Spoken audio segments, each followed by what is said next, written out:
지금 여러분이 손에 들고 있는 성경, 그 안에는 66권의 책이 담겨 있습니다. 하지만 놀라운 사실이 하나 있습니다. 성경은 처음부터 이 66권으로 정해져 있지 않았습니다. 초대교회 시대에는 수백 개의 문서들이 존재했고 그 중 일부는 지금 우리가 알고 있는 성경에서 완전히 사라져 버렸습니다. 에녹서, 토비서, 유디서, 마카베오서, 지혜서, 집회서. 이 이름들을 들어보신 적이 있으십니까? 어쩌면 생소하게 느껴지실 겁니다. 하지만 이 책들은 한때 많은 유대인들과 초대 그리스도인들에게 읽혀졌고 신앙의 지침이 되었던 문서들입니다. 그렇다면 왜 이 책들은 지금 우리의 성경에서 빠지게 되었을까요? 과연 무엇을 기준으로 어떤 책은 성경에 남고 어떤 책은 배제되었을까요? 오늘 우리는 성경 전경의 역사 속으로 깊이 들어가 보려고 합니다. 그리고 그 과정에서 우리가 발견하게 될 진실은 여러분이 생각했던 것보다 훨씬 더 복잡하고 놀라운 이야기입니다. 먼저 이해해야 할 중요한 사실이 있습니다. 성경은 하루아침에 완성된 책이 아닙니다. 구약 성경만 하더라도 1000년이 넘는 시간 동안 기록되었고 신약 성경 역시 1세기에 걸쳐 작성되었습니다. 하지만 이 책들이 기록된 것과 이 책들이 공식적으로 성경으로 인정받은 것 사이에는 상당한 시간차가 있었습니다. 특히 구약의 경우 유대교 내에서도 어떤 책을 정경으로 인정할 것인가에 대한 논쟁이 있었습니다. 기원전 3세기경 알렉산드리아에 살던 유대인들은 히브리어 성경을 그리스어로 번역하기 시작했습니다. 이것이 바로 70인역입니다. 그런데 흥미로운 점은 70인역에는 히브리어 정경에 없던 책들이 추가로 포함되어 있었다는 것입니다. 토비서, 유디서, 지혜서, 집회서, 바룩서, 그리고 마카베오 상하권. 이 책들은 주로 기원전 3세기에서 1세기 사이에 그리스어로 작성되었거나 히브리어에서 번역되었지만 히브리어 원본이 소실된 문서들이었습니다. 초대교회는 70인역을 구약 성경으로 사용했습니다. 예수님 당시 팔레스타인 지역에서는 히브리어와 아람어가 사용되었지만 지중해 전역에 흩어져 살던 디아스포라 유대인들과 이방인 개종자들은 그리스어를 사용했습니다. 따라서 초대교회가 복음을 전파하면서 자연스럽게 70인역을 구약으로 받아들였던 것입니다. 사도 바울의 서신들을 보면 구약을 인용할 때 대부분 70인역의 표현을 따르고 있습니다. 히브리서의 저자도 마찬가지입니다. 그런데 문제는 1세기 말에 벌어졌습니다. 예루살렘이 로마에 의해 완전히 파괴되고 유대교는 생존의 위기에 처했습니다. 성전은 사라졌고 제사장 제도도 무너졌습니다. 유대교는 자신들의 정체성을 지키기 위해 반드시 해야 할 일이 있었습니다. 바로 정경의 확정이었습니다. 서기 90년경 얌니아에서 랍비들이 모였습니다. 역사적으로 얌니아 회의의 정확한 내용에 대해서는 논쟁이 있지만 이 시기의 유대교는 히브리어 정경의 범위를 명확히 했습니다. 그들의 기준은 분명했습니다. 첫째, 히브리어 또는 아람어로 기록되었을 것. 둘째, 팔레스타인 땅에서 기록되었을 것. 셋째, 예언자의 시대인 에스라 이전에 완성되었을 것. 이 기준에 따라 그리스어로만 존재하거나 더 후대에 작성된 책들은 제외되었습니다. 토비서, 유디서, 지혜서, 집회서, 바룩서, 마카베오서가 모두 이 과정에서 배제되었습니다. 유대교 입장에서는 명확한 기준을 세워 정경을 확정한 것이었습니다. 하지만 이미 70인역을 사용하고 있던 초대교회는 어떻게 했을까요? 2세기와 3세기 동안 교회는 계속해서 70인역을 사용했습니다. 교부들의 저작을 보면 토비서와 지혜서, 집회서를 인용하는 경우가 많습니다. 이레니우스, 터툴리아누스, 클레멘트, 오리게네스 같은 교부들은 이 책들을 경건하고 유익한 책으로 여겼습니다. 물론 모든 교부가 이 책들을 정경과 동일한 권위로 본 것은 아닙니다. 오리게네스는 이 책들을 유대인들이 인정하지 않는다는 사실을 알고 있었고 히에로니무스는 이 책들을 교훈적으로는 읽을 수 있지만 교리 확립의 근거로는 사용해서는 안 된다고 말했습니다. 그러나 동시에 많은 교회에서는 이 책들이 예배 중에 낭독되었고 신앙교육에 활용되었습니다. 그렇다면 성경에서 배제된 책들은 구체적으로 어떤 내용을 담고 있었을까요? 가장 유명한 것이 바로 에녹서입니다. 에녹서는 창세기에 나오는 에녹이라는 인물의 이름을 빌려 쓰인 묵시문학입니다. 창세기 5장 24절은 에녹이 하나님과 동행하더니 하나님이 그를 데려가심으로 세상에 있지 아니하였다고 기록합니다. 에녹은 죽지 않고 하늘로 올라간 인물로 여겨졌습니다. 에녹서는 바로 이 에녹이 하늘에서 본 환상을 기록했다는 형식을 취합니다. 에녹서의 가장 충격적인 부분은 타락한 천사들에 관한 이야기입니다.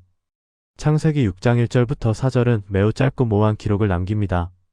하나님의 아들들이 사람의 딸들의 아름다움을 보고 자기들의 좋아하는 모든 자로 아내를 삼았다는 것입니다. 그리고 그 결과로 네피림이라는 거인족이 땅에 있게 되었다고 말합니다. 에녹서는 이 짧은 구절을 엄청나게 확장합니다. 에녹서 6장과 7장에 따르면 200명의 천사들이 헤르몬산에 모여 맹세를 했습니다. 그들은 인간 여자들과 결혼하여 자식을 낳기로 결심했습니다. 그들의 지도자 이름은 세미아자, 아라키엘, 라미엘, 코카비엘, 타미엘, 라미엘, 다니엘, 제키엘, 바라키엘, 아사엘, 아르마로스 등이었습니다. 이 천사들은 인간 여자들과 결혼했고 거인족이 태어났습니다. 그런데 문제는 이 거인족들이 엄청난 폭력과 파괴를 일으켰다는 것입니다. 에녹서는 이 거인족들이 모든 인간의 노동을 착취했고 결국 인간을 잡아먹기 시작했다고 기록합니다. 뿐만 아니라 타락한 천사들은 인간에게 금지된 지식을 가르쳤습니다. 아자젤이라는 천사는 무기 제조법과 화장술을 가르쳤고 세미아자는 주술을 가르쳤으며 아르마로스는 해독술을, 바라키엘은 점성술을, 코카비엘은 별자리 관찰법을 가르쳤습니다. 인간은 이 지식들을 통해 더욱 타락하게 되었고 세상은 폭력으로 가득 차게 되었습니다. 에녹서는 하나님께서 이 상황을 보시고 대홍수로 세상을 심판하기로 결정하셨다고 말합니다. 천사 우리엘, 라파엘, 가브리엘, 미카엘이 인간의 비명을 듣고 하나님께 호소했고 하나님은 그들에게 명령하셨습니다. 라파엘은 아자젤을 사막의 어둠 속에 가두고 가브리엘은 거인족들이 서로 싸우게 만들어 멸망시키고 미카엘은 세미아자와 그를 따르는 천사들을 땅 아래 70세대 동안 가두라고 명령하셨습니다. 그리고 대홍수가 세상을 휩쓸었습니다. 에녹서는 이것이 인류 타락의 진짜 이유였다고 설명합니다. 아담의 타락만이 아니라 천사들의 반역과 금지된 지식의 전수가 세상을 파멸로 이끌었다는 것입니다. 이 이야기가 왜 문제가 되었을까요? 첫째, 이 이야기는 악의 기원에 대해 매우 구체적인 신화적 설명을 제공합니다. 전통적인 유대교와 기독교 신학은 악의 기원을 인간의 자유의지와 연결시킵니다. 인간이 하나님의 명령을 거역하고 선악과를 먹음으로써 죄가 세상에 들어왔다는 것입니다. 그런데 에녹서는 천사들의 반역을 더 근본적인 원인으로 제시합니다. 이것은 영지주의적 이원론과 유사한 위험성을 내포하고 있었습니다. 둘째, 에녹서는 타락한 천사들이 아직도 땅 아래 갇혀 있으며 최후의 심판날에 풀려나 벌을 받을 것이라고 말합니다.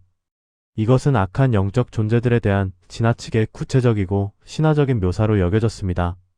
셋째, 에녹서는 묵시적 환상과 천상의 비밀에 대한 지식을 강조합니다.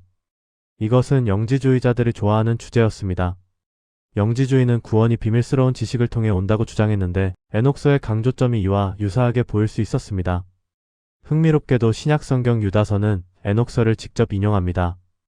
유다서 14절과 15절은 아담의 7세손 에녹이 예언하여 이르되 보라 주께서 그 수만의 거룩한 자와 함께 임하셨나니 이는 뭇사람을 심판하사 모든 경건치 않은 자의 경건치 않게 행한 모든 경건치 않은 일과 경건치 않은 죄인의 주께 거스려 한 모든 강팍한 말을 인하여 저희를 정죄하려 하심이라고 기록합니다.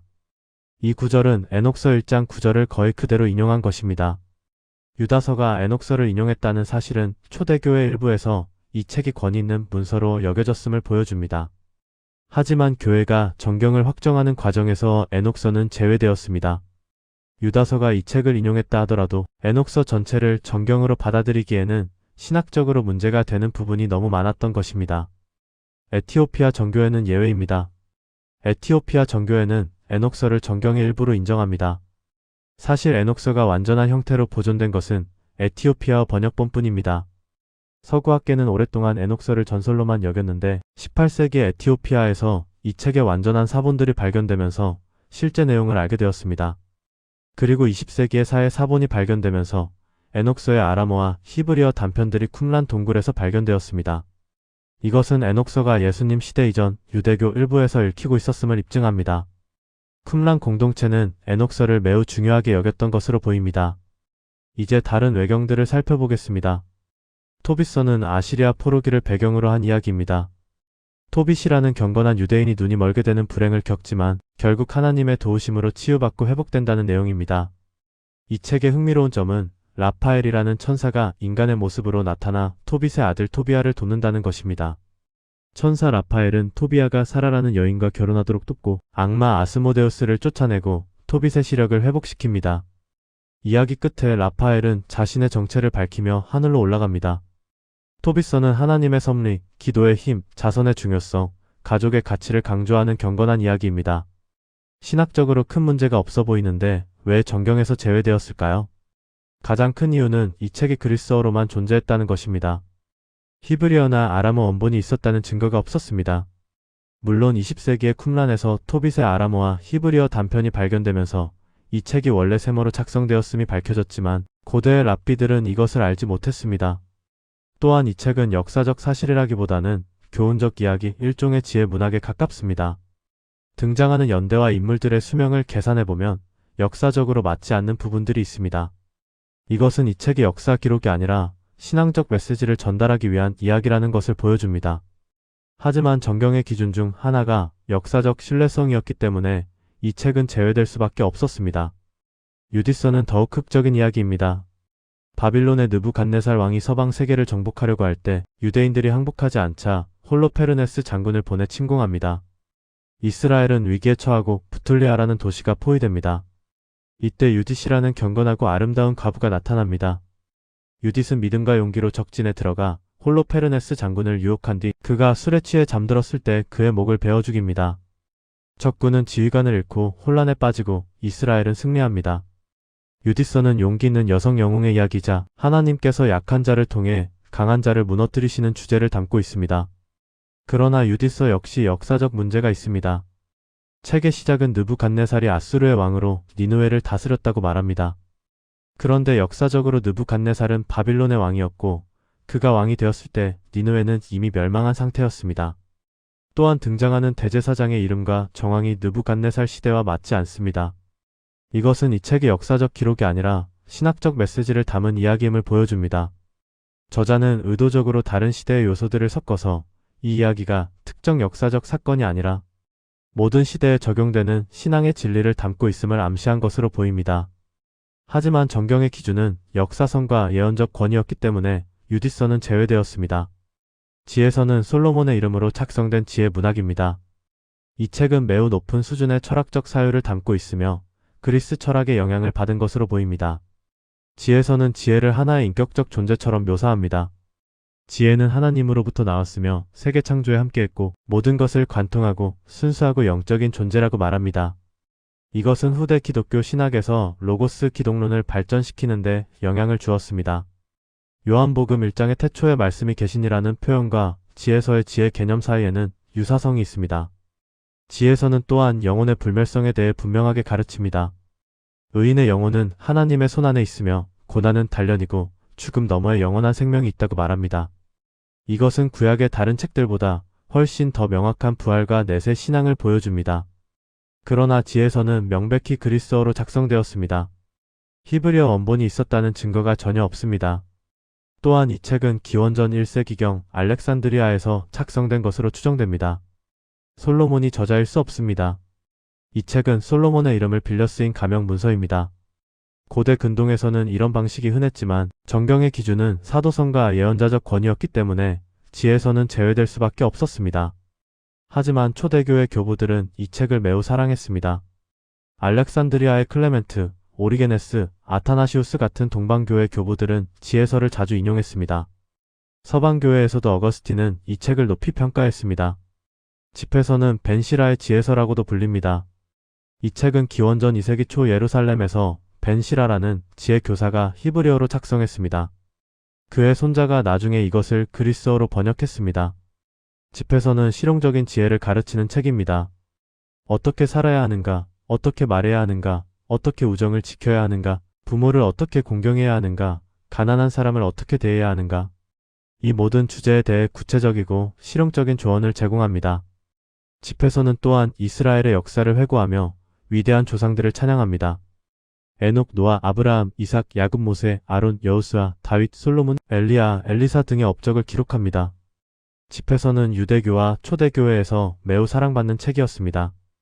탈무드에는 집회서의 인용이 여러 번 나타납니다. 초대교회에서도 이 책은 도덕교육과 신앙훈련에 널리 사용되었습니다. 그런데 왜 이 책은 정경에서 제외되었을까요? 이유는 간단합니다.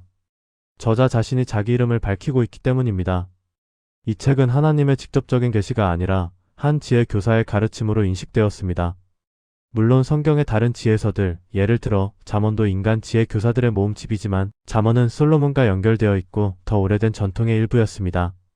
집에서는 너무 명백하게 후대의 작품이었고 예언자 시대 이후에 착성되었기 때문에 유대교 정경에서 제외되었습니다. 마카베오 상하권은 역사서입니다. 이 책들은 기원전 2세기 유대인들의 독립투쟁을 기록합니다. 셀레우쿠스 왕조의 안티오쿠스 4세 에피파네스는 유대교를 금지하고 예루살렘 성전을 더럽혔습니다. 이에 마카베오 가문이 봉기하여 게릴라전을 벌였고 결국 독립을 쟁취했습니다.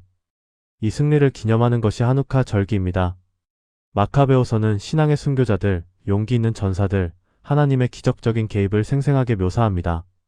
특히 마카베오아서 7장은 7형제와 그들의 어머니가 안티오쿠스에게 우상숭배를 강요받지만 끝까지 거부하고 순교하는 이야기를 담고 있습니다.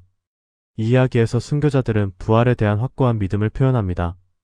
마카베오아서는 또한 죽은 자를 위한 기도와 제사를 언급합니다. 이것은 후대 로마 가톨릭 교회의 연옥 교리와 연결되었습니다. 마카베오서가 정경에서 제외된 이유는 여러 가지입니다. 첫째, 이 책들은 그리스어로 작성되었습니다. 둘째, 이 책들은 명백히 예언자 시대 이후의 작품입니다. 마카베오 상서 자신이 그 시대에는 선지자가 없었다고 기록합니다. 셋째, 이 책들은 마카베오 가문을 지나치게 찬양한다는 비판을 받았습니다. 정치적 선전물의 성격이 있다는 것입니다. 넷째, 마카베오화서에 나오는 죽은 자를 위한 기도는 유대교 정통 신학과 맞지 않았습니다. 그럼에도 불구하고 이 책들은 역사적으로 매우 중요한 자료입니다. 신약과 구약 사이의 중간기를 이해하는 데 필수적인 문서입니다. 이제 정경화 과정으로 돌아가 보겠습니다. 초대교회는 70인역을 사용하면서 이 추가 책들도 함께 읽었습니다. 그러나 4세기에 들어서면서 논쟁이 본격화되었습니다. 히에로니무스는 라틴어 성경인 불가타를 번역하면서 히브리어 정경을 기준으로 삼았습니다. 그는 유대인들이 인정하지 않는 책들은 아포크리파, 즉 숨겨진 책들로 분류하고 이 책들을 정경과는 구별해야 한다고 주장했습니다. 히에로니무스는 이 책들을 성경 번역에 포함시키긴 했지만 서문을 통해 이 책들이 교리 확립의 근거가 될 수 없다고 명확히 했습니다. 반면 아프리카의 교회 회의들, 특히 히포 회의와 카르타고 회의는 이 책들을 정경에 포함시켰습니다. 어거스틴은 히에로니무스와 달리 이 책들을 정경으로 인정했습니다. 결과적으로 서방교회는 이 책들을 제2정경 또는 신명경으로 받아들였습니다. 동방교회는 더 복잡한 입장을 보였습니다. 어떤 교부는 인정했고 어떤 교부는 인정하지 않았습니다. 하지만 전례에서는 계속 읽혔습니다. 중세시대 동안 서방 가톨릭 교회는 이 책들을 정경의 일부로 공식 인정했습니다. 그런데 16세기 종교개혁이 이 문제를 다시 수면 위로 끌어올렸습니다. 마르틴 루터는 성경을 독일어로 번역하면서 히에로니무스의 입장을 따랐습니다. 루터는 외경을 성경과 동등하지는 않지만 읽기에 유익한 책들로 분류하여 구약과 신약 사이에 별도로 배치했습니다. 루터는 특히 마카베오화서에 나오는 죽은 자를 위한 기도가 로마 가톨릭의 연옥, 교리를 뒷받침한다고 보았고 이것을 받아들일 수 없었습니다. 개혁교회는 더 나아갔습니다. 칼벤과 개혁파 신학자들은 외경을 완전히 배제해야 한다고 주장했습니다. 웨스트민스터 신앙고백은 외경은 영감받지 않았으므로 정경의 일부가 아니며 교회에서 다른 인간의 저작들보다 더 권위가 있는 것이 아니라고 선언했습니다. 이에 대응하여 로마 가톨릭 교회는 트렌트 공의회에서 외경을 정경으로 공식 선언했습니다. 트렌트 공의회는 누구든지 이 책들을 정경으로 받지 않고 그 전체를 모든 부분과 함께 거부하는 자는 파문이라고 선언했습니다. 이것은 개신교에 대한 직접적인 반응이었습니다.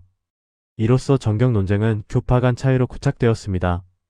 로마 가톨릭과 정교회는 외경을 제2정경으로 인정하고 개신교는 외경을 정경에서 제외했습니다. 현대에 와서는 대부분의 개신교 성경에서 외경이 완전히 사라졌습니다.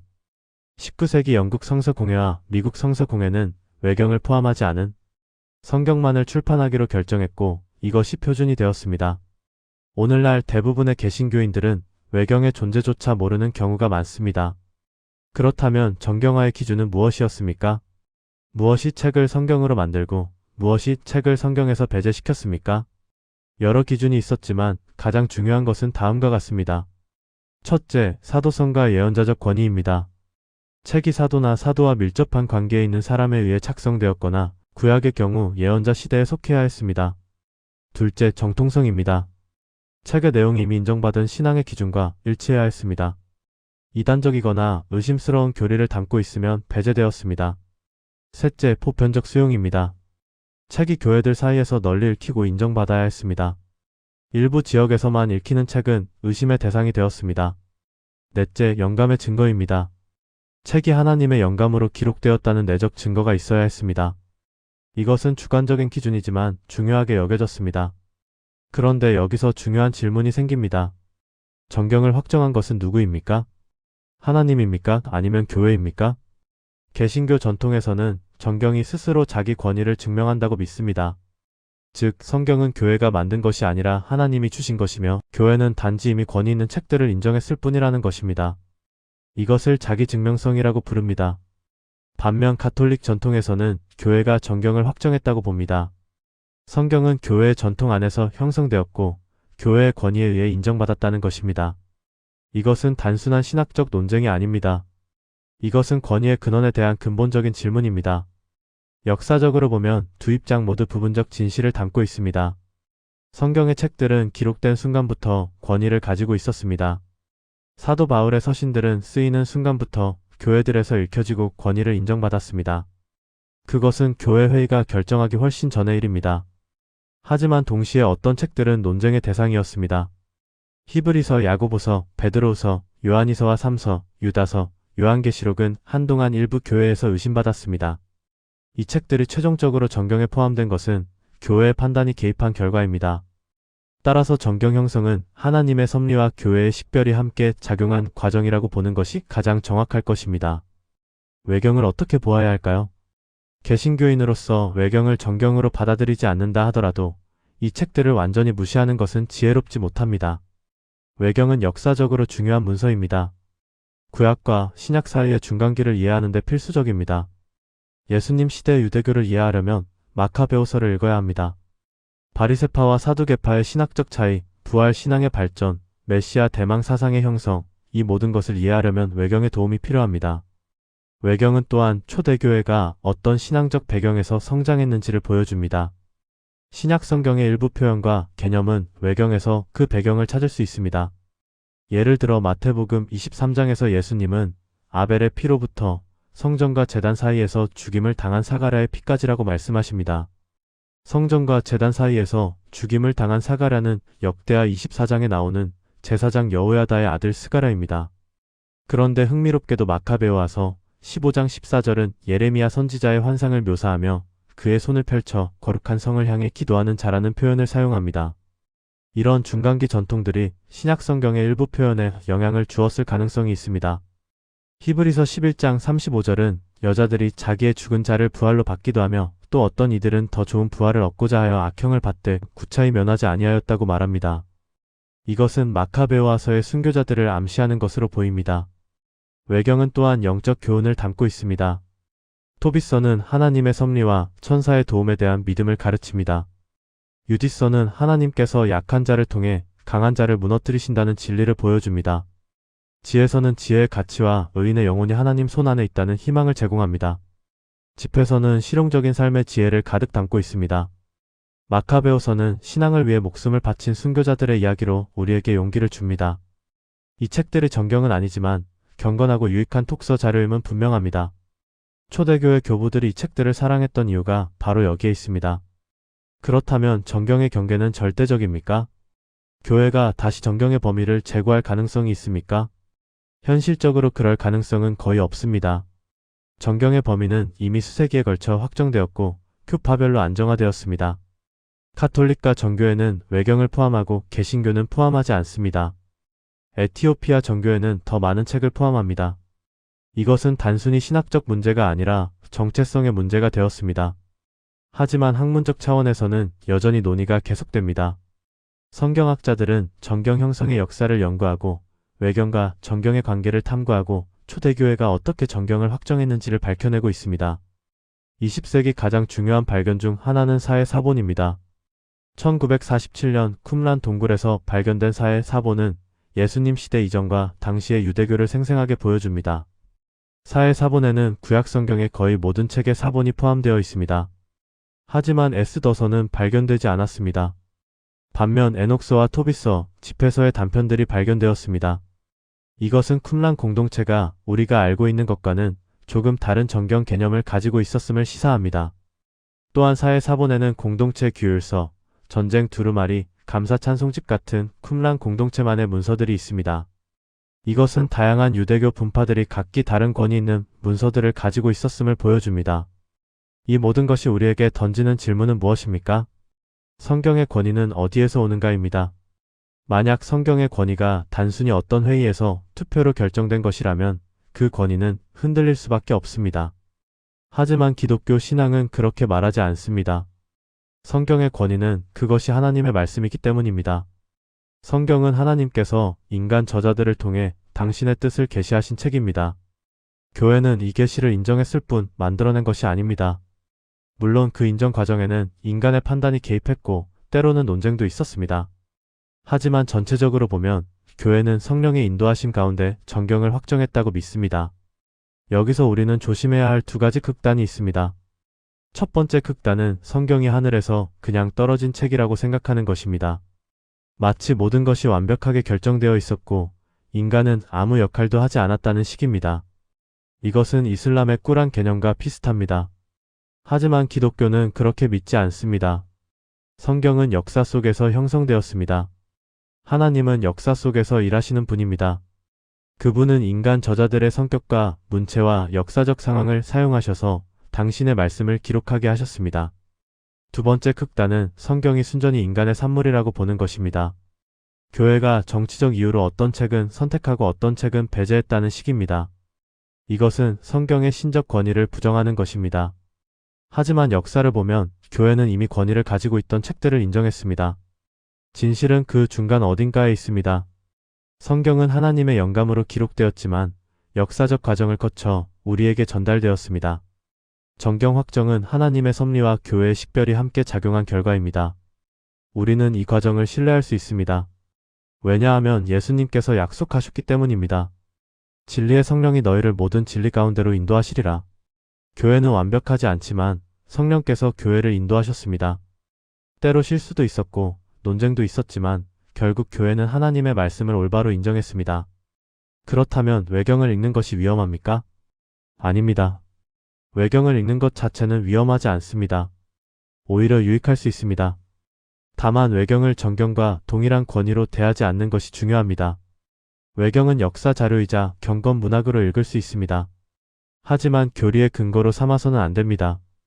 개신교의 원칙은 솔라 스크립투라, 오직 성경입니다.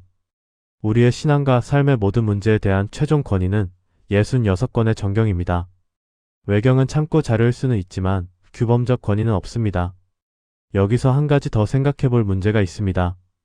왜 하나님은 명확하게 정경의 목록을 주시지 않았을까요? 왜 교회는 수세기 동안 논쟁해야 했을까요? 이것은 하나님의 불완전함 때문이 아닙니다. 오히려 이것은 하나님께서 교회에게 책임을 맡기신 것입니다. 하나님은 우리를 로봇이 아니라 책임 있는 공동체로 부르셨습니다. 정경을 식별하는 과정은 교회가 성령의 인도를 구하며 함께 분별하는 과정이었습니다. 이것은 신앙 공동체로서의 정체성을 형성하는 과정이기도 했습니다. 만약 정경 목록이 하늘에서 완성된 채로 주어졌다면 교회는 이 중요한 식별의 과정을 거치지 못했을 것입니다. 또한 우리는 정경의 형성이 단순히 책을 선택하는 과정이 아니었음을 이해해야 합니다.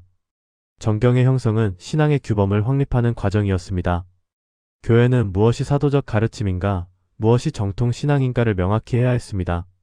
이 과정에서 이단들과의 논쟁이 있었고 신학적 정리가 이루어졌습니다. 말시오는 구약을 거부하고 신약의 일부만 인정하려 했습니다. 영지주의자들은 비밀스러운 복음서들을 주장했습니다. 몬타누스파는 새로운 예언들이 계속 추가되어야 한다고 주장했습니다. 이런 도전들에 대응하면서 교회는 정경의 경계를 명확히 했습니다. 정경의 닫힘은 계시의 완성을 의미합니다.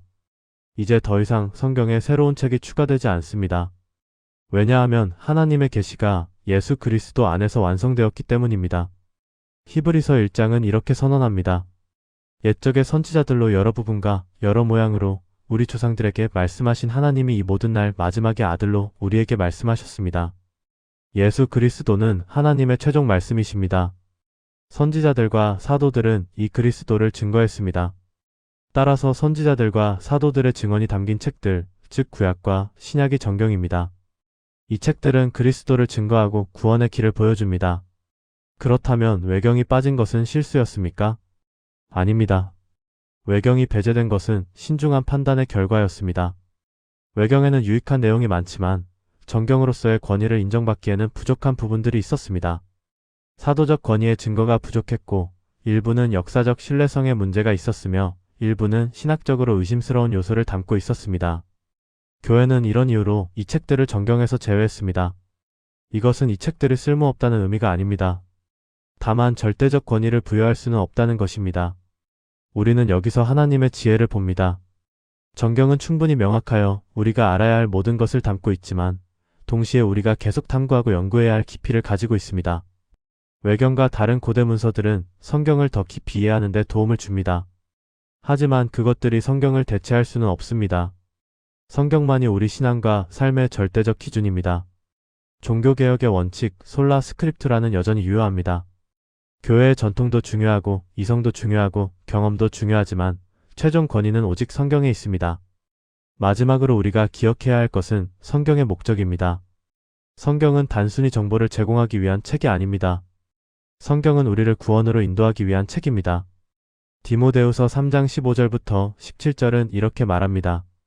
성경은 능히 너로 하여금 그리스도 예수 안에 있는 믿음으로 말미암아 구원에 이르는 지혜가 있게 하느니라. 모든 성경은 하나님의 감동으로 된 것으로 교훈과 책망과 바르게 함과 의로 교육하기에 유익하니 이는 하나님의 사람으로 온전케 하며 모든 선한 일을 행하기에 온전케 하려 함이라. 이것이 성경의 목적입니다. 우리를 그리스도께로 인도하고 우리를 온전하게 하고 우리가 선한 일을 행하도록 준비시키는 것입니다. 따라서 정경 논쟁에서 가장 중요한 것은 책의 목록 자체가 아니라 그 책들이 우리를 어디로 인도하느냐입니다. 66권의 정경은 우리에게 충분합니다. 이 책들은 예수 그리스도를 증거하고 구원의 길을 보여주고 거룩한 삶으로 우리를 인도합니다. 우리는 더 이상 다른 책을 필요로 하지 않습니다. 물론 외경과 다른 자료들을 참고하여 성경을 더 깊이 이해할 수는 있습니다. 하지만 구원에 필요한 모든 것은 이미 정경 안에 있습니다. 교회사를 돌아보면 정경 확정은 결코 쉬운 과정이 아니었습니다. 수백 년에 걸친 논쟁과 기도와 분별이 있었습니다. 때로는 정치적 갈등도 있었고 신학적 대립도 있었습니다. 하지만 전체적으로 보면 하나님의 섭리가 이 과정을 인도했습니다. 오늘날 우리가 손에 들고 있는 성경은 그 긴 여정의 결과입니다. 우리는 이것을 신뢰할 수 있습니다. 우리는 이것을 통해 하나님을 알 수 있고 예수 그리스도를 만날 수 있고 구원의 길을 발견할 수 있습니다. 그렇다면 성경에 없는 이야기들, 정경에서 배제된 역사들을 우리는 어떻게 받아들여야 할까요? 이것들은 잃어버린 진리가 아닙니다. 이것들은 교회가 신중하게 검토한 후 정경의 권위를 부여하지 않기로 결정한 문서들입니다. 하지만 이것들은 여전히 가치 있는 역사적 자료이고 때로는 영적 교훈을 담고 있는 문서들입니다. 우리는 이것들을 무시할 필요도 없고 과대평가할 필요도 없습니다. 적절한 자리에 놓고 활용하면 됩니다. 외경을 읽을 때 우리는 비판적 사고를 가져야 합니다. 이것이 정경과 다른 점이 무엇인지, 왜 이 책이 정경에서 제외되었는지를 이해하면서 읽어야 합니다. 동시에 열린 마음도 필요합니다. 외경에는 신앙의 선배들의 경건과 지혜가 담겨 있습니다. 마카베오서의 순교자들의 용기, 토빗의 인내, 유딧의 담대함, 지혜서의 깊은 사색, 집회서의 실용적 지혜. 이 모든 것에서 우리는 배울 수 있습니다. 다만 이것들을 절대적 권위로 받아들이지 않으면 됩니다. 정경의 확정은 교회에게 안정성을 주었습니다. 이제 교회는 무엇이 하나님의 말씀이고 무엇이 인간의 말인지 분명히 알 수 있게 되었습니다. 이것은 이단과 정통을 구별하는 기준이 되었습니다. 이것은 신앙 교육의 토대가 되었습니다. 이것은 전 세계 교회의 하나됨을 위한 공통 기반이 되었습니다. 물론 외경 문제에서 보듯이 교파 간 차이는 여전히 존재합니다. 하지만 핵심 정경인 66권에 대해서는 거의 모든 기독교 전통이 동의합니다. 21세기를 사는 우리에게 긴 이야기가 주는 교훈은 무엇입니까? 첫째, 우리는 성경이 하늘에서 떨어진 책이 아니라 역사 속에서 형성된 책임을 이해해야 합니다.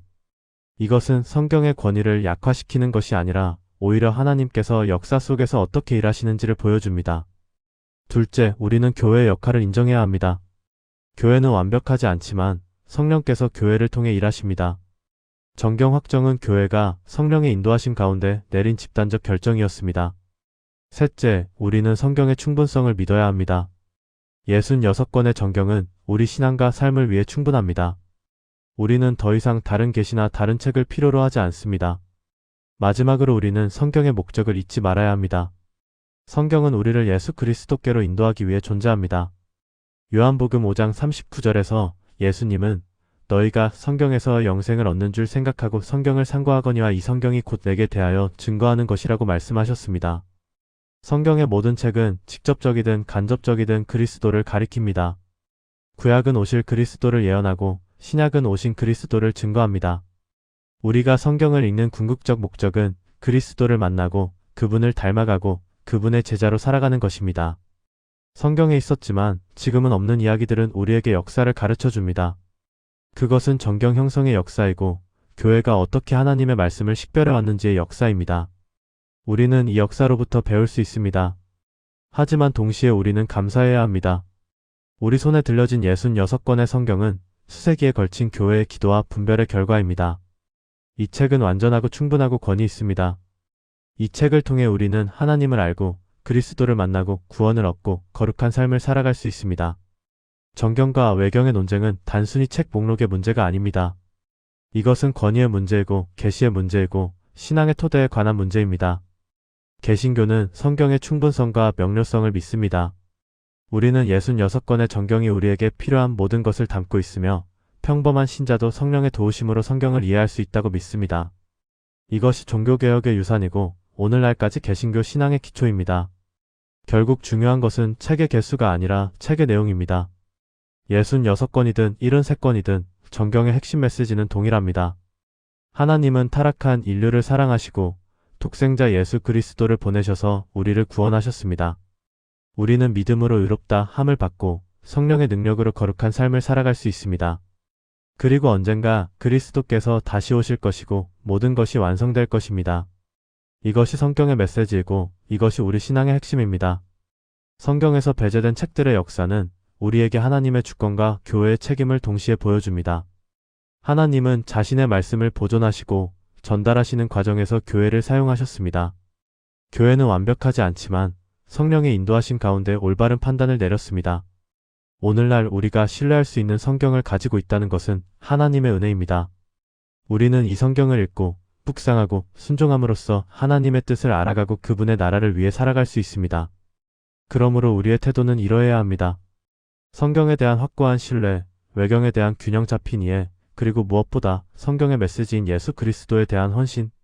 정경 논쟁의 역사를 알게 된 지금 우리는 더욱 성경을 소중히 여기고 더욱 깊이 읽고 더욱 충실히 순종해야 합니다. 왜냐하면 이 책이 바로 하나님께서 우리에게 주신 생명의 말씀이기 때문입니다. 성경의 정경화 과정은 끝났지만 성경을 통한 하나님의 말씀하심은 계속됩니다. 매일 성경을 읽을 때마다 하나님은 성령을 통해 우리에게 말씀하십니다. 고대의 텍스트가 오늘날 우리의 삶에 생생하게 적용됩니다. 이것이 성경의 놀라운 능력입니다. 이것이 살아있고 운동력 있는 하나님의 말씀입니다. 외경이 있든 없든 66권이든 73권이든 중요한 것은 우리가 이 말씀을 받아 순종하는가입니다. 우리는 이제 알게 되었습니다. 성경에는 없는 이야기들이 있었지만 그것은 교회의 신중한 판단의 결과였습니다. 배제된 것은 삭제가 아니라 정경의 권위를 부여하지 않기로 한 결정이었습니다. 그 책들은 여전히 읽을 수 있고 거기서 배울 수도 있습니다. 하지만 절대적 권위는 오직 정경에만 있습니다. 이것이 우리가 기억해야 할 핵심입니다. 성경을 대할 때 우리는 겸손해야 합니다. 이 책은 우리가 만든 것이 아니라 하나님께서 주신 것입니다. 동시에 우리는 감사해야 합니다. 수많은 신앙의 선배들이 목숨을 걸고 이 책을 보존하고 전해주었습니다. 그리고 우리는 순종해야 합니다. 성경을 읽는 것으로 그쳐서는 안 됩니다. 성경대로 살아야 합니다. 야고보서는 말씀을 행하는 자가 되고 듣기만 하여 자신을 속이는 자가 되지 말라고 권면합니다. 마지막으로 우리는 성경의 중심이 예수 그리스도임을 잊지 말아야 합니다. 성경의 모든 페이지는 어떤 식으로든 그리스도를 가리킵니다. 구약의 모든 예언은 그분 안에서 성취되었고 신약의 모든 증언은 그분을 선포합니다. 우리가 성경을 읽는 궁극적 목적은 그리스도를 만나고 그분을 닮아가는 것입니다. 정경이든 외경이든 어떤 책을 읽든 이 목적을 잊지 말아야 합니다. 이제 여러분께서 이 긴 여정을 함께 해주셔서 감사합니다. 성경 정경의 역사는 복잡하고 때로는 논쟁적이지만 결국 하나님의 섭리와 교회의 신실함을 보여줍니다. 우리 손에 들려진 성경은 신뢰할 수 있습니다. 이 책을 통해 우리는 하나님을 알고 구원을 얻고 풍성한 삶을 살아갈 수 있습니다. 성경을 읽으십시오. 성경을 묵상하십시오. 성경을 순종하십시오. 그리하면 여러분은 하나님의 음성을 듣게 될 것이고 그분의 인도하심을 경험하게 될 것입니다. 이 영상이 여러분의 신앙에 도움이 되었다면 구독 버튼을 눌러주시고 좋아요를 눌러주시기 바랍니다. 다음에도 더 좋은 내용으로 찾아뵙겠습니다. 감사합니다.